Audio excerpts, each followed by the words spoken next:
мотоциклети Балкан. А кой е човека, който е застанал пред текста с дигнатата яка тип Гестапо? Айде да видим кой от вас ще го разпознае с кепето. Моля? Не, още един път има ли някой да каже? Апостол, приятел на мотоциклетите. Затова е ценна книгата на Илия, защото ние покрай нея ще споменем и редица други наши колеги и приятели, с които всички ние се гордеем. Заповедите на Илия мотоциклетния спорт много може да се говори. Няма титла, в която и да е дисциплина, той да не е многократно печелил. На писта, на шосе, на мотокрос, на дъртакова писта. Но така или иначе живота върви напред. Дойдеха автомобили, дойде България 1. Съвсем естествено е била поканата към Илия да започне да промени своето направление в спорта. И той се качва на автомобил. Кое е уникално в тази снимка? Първо състезание на Илия Чуриков. Първо състезание на българския автомобил България 1 и първа победа в Трансбалкания. Състезанието беше изключително тежко и дълго. Минаваше маршрута през България, Сърбия, Гърция, Румъния и България.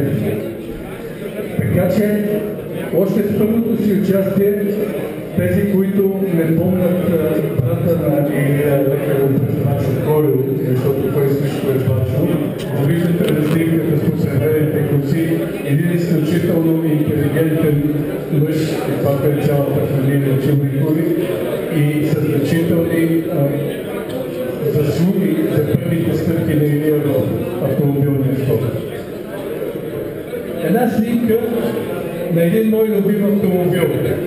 Вярвайте ми, и до ден днешен у моето съзнание няма по-хубав автомобил. Това е Renault 8 години на Чубрикови. Синьото с двете бели ленти. Но какво е интересно в тази снимка? Ето как се печелят секунди. Трудните хора от снимки могат да се развият и като състезатели. Вижте траекторията на Илия, погледнете отзад къде са минавали другите състезатели. Да не викат, че всичко зависи от автомобила. Иска си усет, финес, иска си опит, за да намериш най-точния. Тук до него е Киро Киров, който преди малко си позволи да реши сценария на нашата сила домакинка Теси и взе думата, но Киро има право винаги да говори, защото той си е навигатор и навигаторите друго може да не можем да говорим. Или по-насно задължение. Това е работилницата на първия автомобил, българския автомобил. Спомняте си, тук виждали Георги Петров и той карал такъв автомобил. 43 автомобила Алпини имаше в България състезанието в националния шампионат. Представете си обаче откъде е тръгнал този автомобил. Виждате колко е чисто помещението и как е сътворен той. И вече автомобила като победител и участник в Балканския шампионат 69 година. Това е в Турция.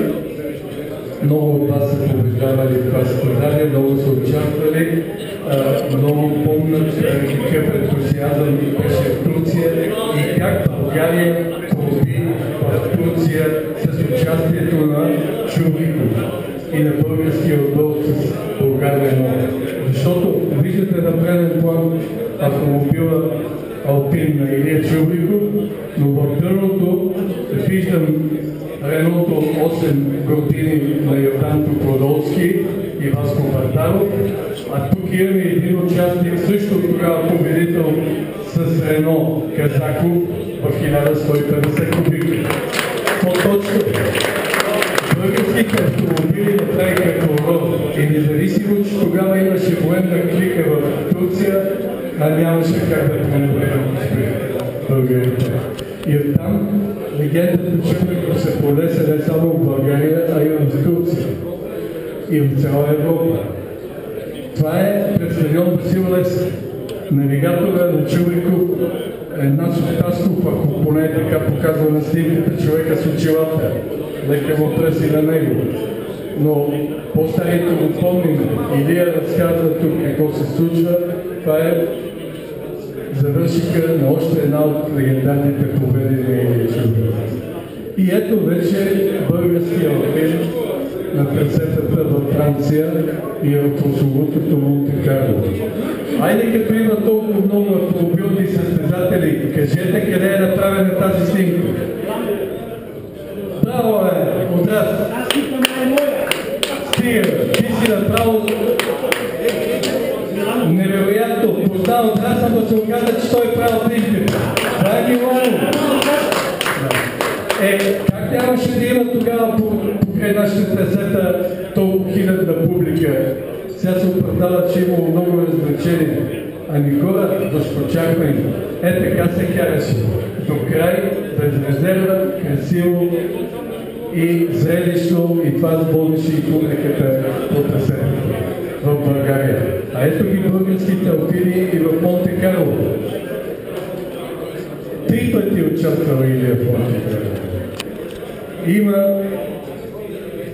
изключителни заслуги за популяризирането на България и българския автомобилен спорт в Европа. Не случайно той сам каза, да не повтаря, че неговият автомобил и сега е в музея на Монте Карло. Но на паркинга в парка виждате какви долу в равното на Монте Карло слънце и супер, а горе в планината обаче който няма нашите уреди и удобства, а купища книги, карти и сам си пишеш и пътна книга, и сам си правиш записките и водиш и поведи този екипаж. И ето вижте, само 1000 метра по-нагоре снега е непроходим, пътищата са непроходими. Но, доколкото си спомням, Илия ми е споделял, че те са правили 17 000 км за едно Монте Карло. Представете си, за да стира дена ти минаваш 17 000 км, за да се подготвиш и да участваш на състезанието. А ето го и моделчето, за което говорихме и което седи в музея на Монте Карло. Тук е снимка от Татрите, Македамната Татри. Ами, после ще ви споделя също, защото аз съм имал удоволствието да бъда до Илия, когато е карал в Макадам. Видиш ли Макадам, той не караше, той летеше. Дигаше предницата в въздуха, така както дигаше и на мотоциклета. И какво се случваше, само предници изживели, може да се преразкаже. Дойде ерата на Рено 12 години. Пак не са малко българите, които сме имали удоволствието да се състезаваме с този велик френски автомобил. Но Илия с него, когато 73-та година спечели руска зима, накара финландци и руснаци да онемеят. Предно предаване ще печели руска зима. Как стана това? И ние бяхме участници, между другото ние с Севдато Полонски тогава на това състезание завършихме седми и станахме носители на собствена купата и шампионата, но ни беше адски тежко на състезанието. И като и ние се справи прекрасно и спечели състезанието. Баро, винаги Илия обвинява, че кара най-хубавите коли, най-хубавите гуми. Ето тук няма всеки хора. Историята е безпристрастна. Вижте с какви гуми Илия на колата си. Баро, чехите го предизвикаха и той каза ми, добре, дайте ще карам. След това оцелите бяха прекрасни и за гумите и за класирали. карането, нали? Но не се колебаеше какво да кара и умееше да се нагажда той към другите автомобилите, а не както сега искаме да направим автомобилите подходящи само за нас. И сега имаме претенции перфектно. Реното 17 години, това най-вероятно е от паспорт кредито в ГДР, ако се не лъжа, защото също съм бил участник в този състезание и го помня автомобила много добре. Еднакво добре аз ви говорих за Македана, но и не по-лошо караше и славковите. И тук е вече един друг легендарен автомобил. Рено 5. Това автомобилче съвременните състезатели дори няма да седнат в него да карат. А Илия печелише с него генерални класирания. Първото участие в това автомобилче, за моя радост или както го кажа, аз бях навигатор, той го докара от Франция и участвахме в Румъния. И тогава бях готов да се откаже в състезанието, но Райчо Костов, механика на Илия, който е тук също, намери победата, отстрани я и ние завършихме втори генерално тогава. Отново Илия и Киро, вече с Рено 5 Алпини. Пак ще ви обърна внимание на гурите. Имаше една прословути хасове, които бяха универсални и с тях карахме и на асфалт и на макадан. И не съм го чул и да се оплаквате. Това е Поршето. Поршето, което чакахме с огромни надежди и с много мечти бих казал, защото аз отново съм вътре в колата и за съжаление това Порше се запали на върбица, но е интересно друго да ви казвам. Отново колко е важно опита в автомобилния спорт. На спускането на върбица аз забелязах, че нещо свети отзад на нас.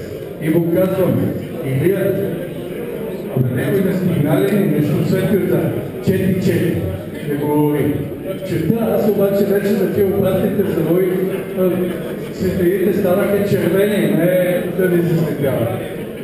Финишираме и скачи и пали пожаргасите. Запали се Порше. Но той, ако беше спрял някъде горе по трасето, от това Порше нямаше да и следа. Той намери сили да го свали до финала, където знаете, че поправя карани в пожарна команда, линейка и така нататък и спаси автомобила. Колко неща мисли Илия и всеки един това по време на състезанието. Отново Поршето, но мисля, че тук вече е Пламен вътре. Да, Пламен. Всички го познаваме Пламен като преди всичко пилот на Формула и на Пежо и на Рено, но той има и също голям шанс да бъде син на Илия, който Илия му предаде всичко и като навигация. Първият професионален български състезател, Ротманс, Илия Чурбиков. Казвам професионален, защото три бяха екипажите в Европа, които караха с Ротманс. Това бяха Илия Чурбиков в България, Атила Перенец в Унгария и Крупа в Полша. Говоря ги с лекота тия неща, защото съм ги преживял и съм свидетел. Не ми се налага да чета, но вярвам, че ако сбъркам някъде, тук ще има хора, които ще ме поправят. Ето как изглеждаше този прекрасен автомобил. Пламен сте го спечели Види ли го седелци? Или поне участвах в това състояние. Да. Легендите никога не са сами. Те намират начин да се съберат хората, автомобилите. Няма как да съществуват отделно. Реното 12 години отново, това вече мисля, че е в контактика в Унгария, поне доколкото виждам дърветата и публиката. Ето руска зима, и първата победа на Илия в руска зима. Само за тези, които не знаят нищо за това, нали, и които много често се оплакват, че състезанията в България са дълги, та вече направихме и рали спринти дисциплина. Ами това състезание стартираше от Полша, минаваше през Киев, Москва, Ленинград и финишираше в Минск. Вие си направете сметка как се минава през Архиво. Нагледа се описаха, че не го е преживял. Кипър. Не, това към Китикис. Аз понеже видях едното и се вдъхновивше кипърското трасе. Има сега една много модерна дисциплина, хората в нея си мислят, че оттек е започнал дрифта. Елате, колеги, да подрифтите по кипърските пътища или по пропастите на елита и тогава да говорим къде е дрифта. Вижте, красота, не е ли красота това? Вижте къде минава предната гума, къде е задницата. Няма по-красиво нещо. Господин Румен Петков и Богдан Николов, като типични мотоциклетни деятели, при които правилата и времето не е фактор, са вече тук между нас.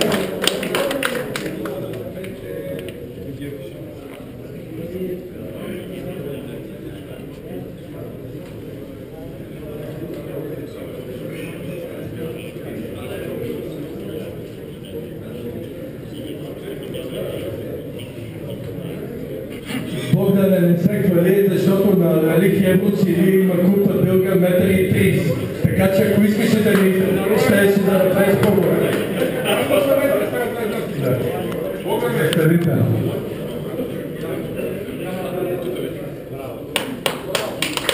Браво!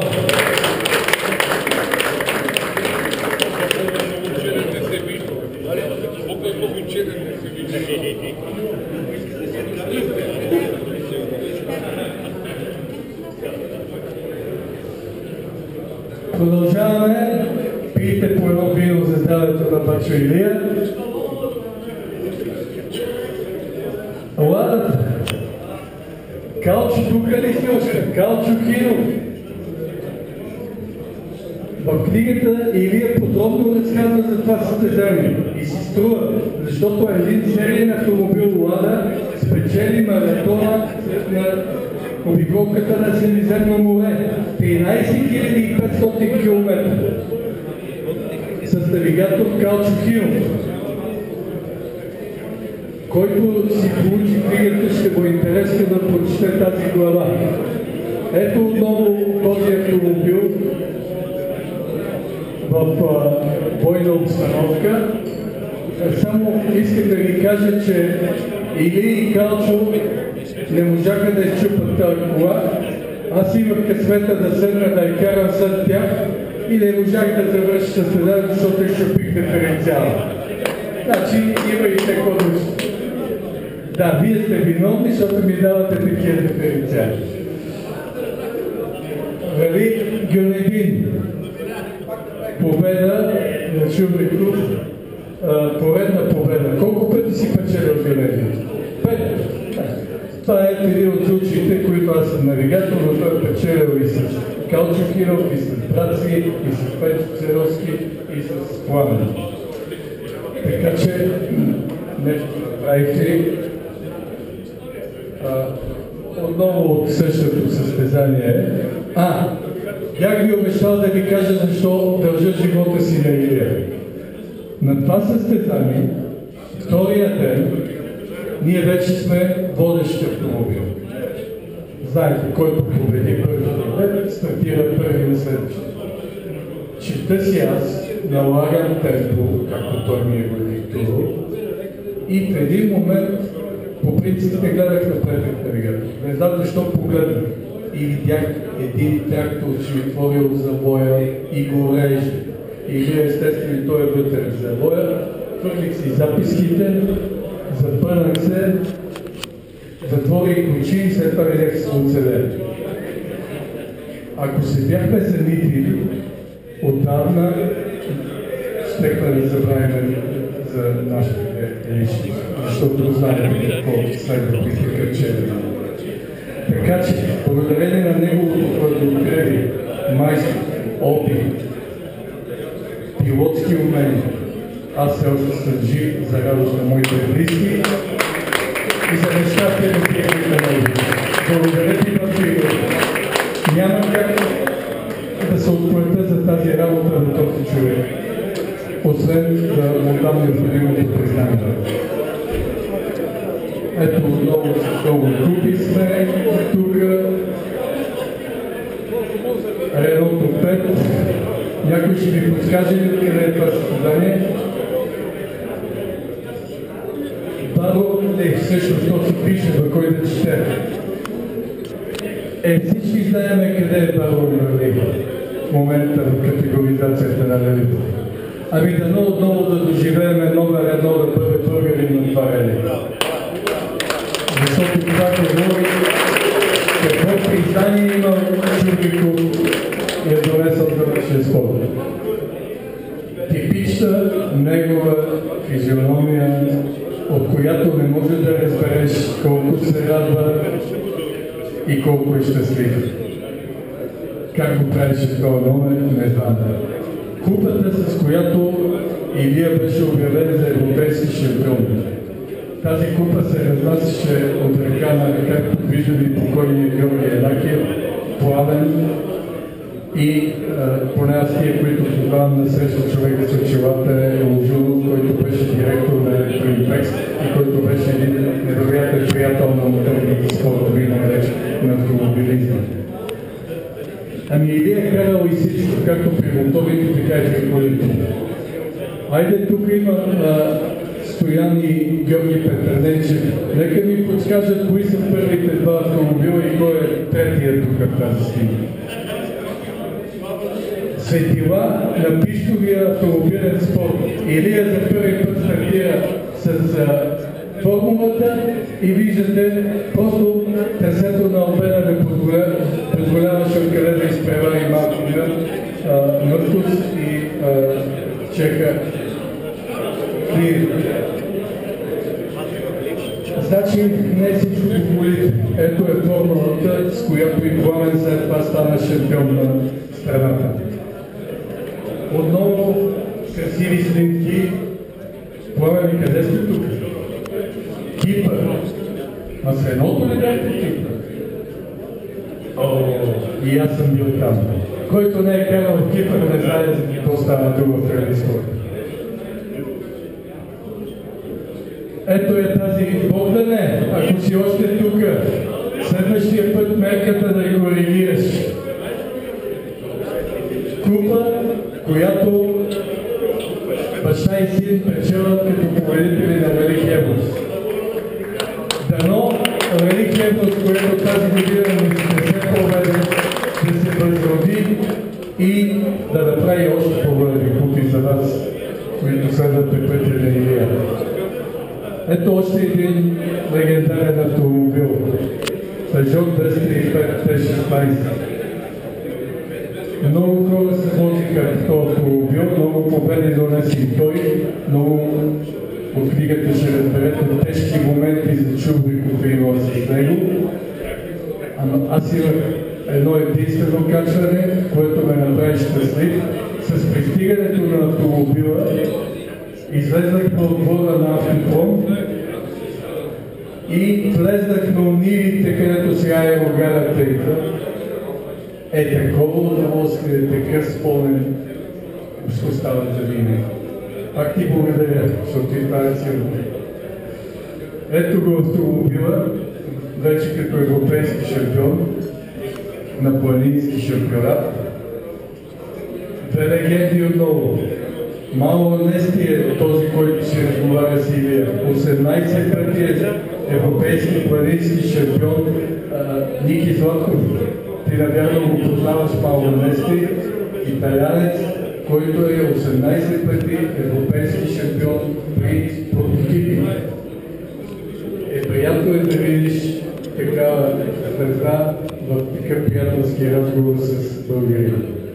Изобщо и вие никога не се е крил, че българин винаги е подчертавал своята принадлежност и затова си мисля, че то е национално богатство, за което, за съжаление, нацията ни, освен това, че се фукаме с него, нямаме някаква особена заслуга за това, което да направи и постигна.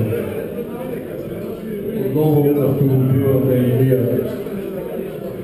Много секундите, които той печелил, да не ви отричавам повече. Искам да ви кажа обаче и нещо настрани от спорта. Казваме, че Илия е легенда. Ама щеше ли да бъде Илия легенда, ако нямаше такава съпруга като доктор Стоянов? Нека да благодаря и на нея, защото за всеки успел мъж отдавна се знае, че трябва да се търси една много добра съпруга жена. Но тази жена ходеше навсякъде с нас. И ние ми е бил и треньор.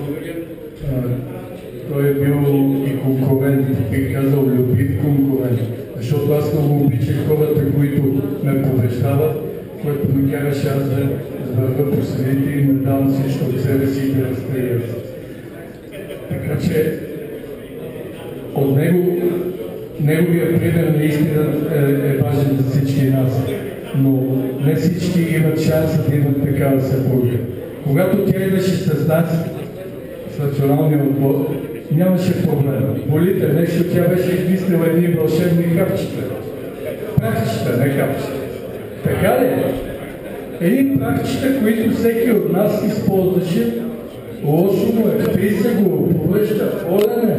Ма няма проблем. Доктор Стоянов е Стас и утре сме готови за старта и отново сме на линия. Не случайно и националният отбор е ставал няколко пъти шампион на Европа, на Ради Гурова. Определено дяло и на вие, госпожо. Благодаря. Ами, тези, вземи ми думата, защото ще отрича да благодаря ви още веднъж. Надявам се, че ще ви бъде много по-интересно, когато книгата попадне във вашите ръце и ще разберете много от гледните точки, които ние не сме знаели в кариерата на Илия. И които, както каза и председателя Коздаков, могат да бъдат пример за подражание за всички нас. Още веднъж ви благодаря.